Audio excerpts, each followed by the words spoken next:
14 जुलाई 2023 को 2:35 पे Satish Dhawan space centre Sriharikota की एक्टिविटीज पे पूरे भारत की नजर गड़ी हुई थी, क्योंकि लॉन्च होने जा रहा था चंद्रयान 3, जो कि ना ही भारत से चांद तक का सफर तय करने वाला था, बल्कि भारत की इकोनॉमी को, स्पेस पावर को, ग्लोबल पोजीशन को भी नई बुलंदियों तक पहुंचाने की उम्मीदों का पेलोड भी चंद्रयान 3 पे है। और जैसे ही चंद्रयान 3 के सक्सेसफुल लॉन्च की बात डिक्लेयर की गई, पूरे भारत में मानो त्योहार का माहौल था।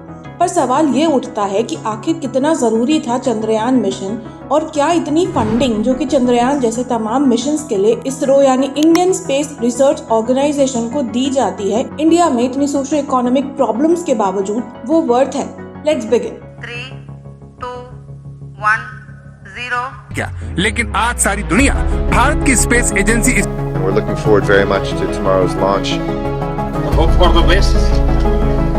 आसमान को चीरते हुए अपनी भयानक दहाड़ से चारों ओर कंपन उत्पन्न कर रहा है। चंद्रयान 3 से पहले भारत 2008 में चंद्रयान 1 और 2019 में चंद्रयान 2 को लॉन्च कर चुका है, जो मिशन सिर्फ इसलिए फेल हुए क्योंकि वो एक सॉफ्ट लैंडिंग नहीं कर पाए चांद पे। यानी ये दोनों ही फेलियर्स काफी क्लोज फेलियर्स थे, बट बहुत बड़ी लर्निंग थे। इंडिया के स्पेस मिशंस की कॉस्टिंग काफी इफेक्टिव है। जहां चंद्रयान 2 की कॉस्टिंग 978 करोड़ थी, वहीं चंद्रयान 3 की कॉस्टिंग मात्र 615 करोड़ है। यानी मार्वल की मूवीज से तकरीबन 3 से 4 गुना कम कीमत पे इंडिया चांद पे पहुंच रहा है। Chandrayaan 3 is an improved version with hazard detection sensors, better software and hardware additions, better payload capacity और strengthened legs to ensure soft landing। ये इंडियन इंजीनियर्स और साइंटिस्ट की काबिलियत का और एक्सीलेंस का साक्षात प्रमाण है, जिसकी कीमत सालों से पूरी दुनिया जानती है। अगर आपको इसका एक और बेहतरीन एग्जाम्पल देखना है तो I highly recommend you to watch Rocketry the Nambi Effect, जिसमें लेजेंडरी साइंटिस्ट नाम्बी नारायणन के एग्जेम्पलरी विजन और लाइफ को बेहद खूबसूरती से दर्शाया गया है। जहां नासा का बजट $24 बिलियन था 2022 में, जबकि इसरो का बजट था मात्र $1.6 बिलियन। हाँ, ये अंडरस्टैंडेबल है कि नासा के स्पेस प्रोग्राम्स इसरो से वाइड है, but the cost effectiveness of ISRO is unparalleled. Statista की एक रिपोर्ट के हिसाब से ग्लोबल गवर्नमेंटल स्पेंडिंग जो कि स्पेस प्रोग्राम्स पे करी जा रही है वो $103 बिलियन है। और मैकेंसी एंड कंपनी के जनवरी 2023 के एक आर्टिकल के हिसाब से स्पेस मार्केट अप्रोक्सीमेटली $447 बिलियन तक पहुंच चुका है 2010 में $280 बिलियन से, and it is yet to reach $1 trillion by 2030। अब यहाँ आंसर है इस सवाल का कि आखिर कितना जरूरी है स्पेस प्रोग्राम इंडियन इकोनॉमी के लिए। अगर इसरो अपनी कैपेबिलिटीज को दुनिया के सामने प्रूव कर पाता है तो it can be a major global leader in the space industry, जो कि काफी बड़ी है और इंडियन इकोनॉमी को एम्प्लॉयमेंट जनरेशन में, फंडिंग जनरेशन में और टेक्नोलॉजिकली और एडवांस करने के लिए अलग अलग फील्ड्स जैसे साइंस, ज्योग्राफी एटसेट्रा में बेहद यूजफुल साबित होगा।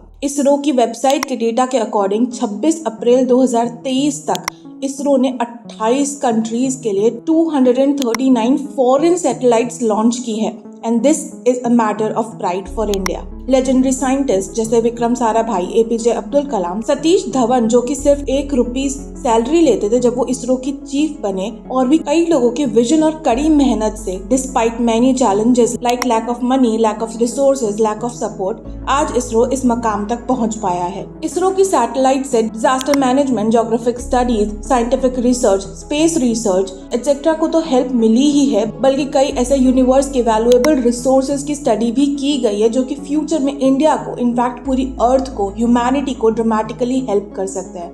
इनफैक्ट स्पेस के थ्रू इंडियन डिफेंस सिस्टम्स को बॉर्डर एरिया सिक्योरिटी और इंडियन सोवरेनिटी को मेंटेन करने में भी काफी हेल्प मिलती आई है। 2022 में स्पेस सेक्टर के प्राइवेटाइजेशन के बाद इसरो कई स्पेस स्टार्टअप्स को भी गाइड कर रहा है, and this is not even a question कि इससे इकोनॉमी कैसे इंप्रूव होगी। और रही बात बाकी सोशल प्रॉब्लम्स के कॉस्ट पे स्पेस को बढ़ावा देने की, जैसा कुछ लोग बोलते हैं, तो Indian budget allocation on social welfare schemes is still one of the largest proportions of the budget. Father of Indian Space Program Vikram Sarabhai को जब उस टाइम के प्राइम मिनिस्टर जवाहरलाल नेहरू ने कहा कि भारत एक गरीब देश है और हमारे पास कई सोशल प्रॉब्लम्स हैं और एक स्पेस प्रोग्राम इंडिया अफोर्ड नहीं कर सकता, तो विक्रम साराभाई ने उन्हें रिप्लाई किया कि हम एक गरीब देश है, हमारे पास कई सोशल प्रॉब्लम्स भी हैं, और इसलिए ही हमें एक स्पेस प्रोग्राम की जरूरत है। So Indian investment in space is a long term heavy investment but with heavier returns. Therefore, Indian spending on ISRO and space exploration is totally worth it. अगर आपको वीडियो अच्छी लगी हो तो subscribe to the channel, like and share the video and share your feedback in the comment section. जय हिंद।